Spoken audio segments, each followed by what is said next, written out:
I've just spoken very briefly in the planning bill that's being debated in the House of Commons this afternoon. The government's got a very good ambition here, which is to speed up planning applications, both for housing but also for the infrastructure that we desperately need, whether that's on new roads, energy installations, data centres, all the things that are holding our economy back. So I support that. For instance, I'd love to see the A303 quickly upgraded. I'd like to see more work to develop Swindon to make it the powerhouse that it should be.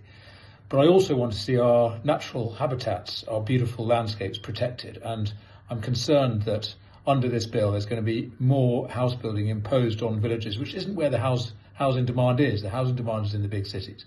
So I suggested, particularly in defence of our chalk streams, which is one of the great, amazing natural assets of southern England and Wiltshire in particular, I suggested that the government think about ensuring that chalk streams are properly protected through this bill. And I was glad that the Shadow Secretary of State, who was in the debate when I spoke, agreed with me that that's something we should look at as this bill now goes into committee stage. So that's something I'll be pushing for, to protect our chalk streams while we also drive forward with the speeding up of planning for these big infrastructure projects which are needed. I think we can achieve that balance, and you can see that in Wiltshire, where we can have areas of growth but also protect our villages and our amazing natural habitat.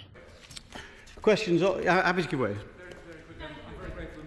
I very much agree with what my right honourable friend is saying there. Does he agree with me there's more that could be done to protect chalk stream habitats, these irreplaceable habitats, particularly in the south of England? And does he agree with me one thing we could do is to designate these chalk stream habitats irreplaceable and ensure that the government specifies clearly what permissions might be available there?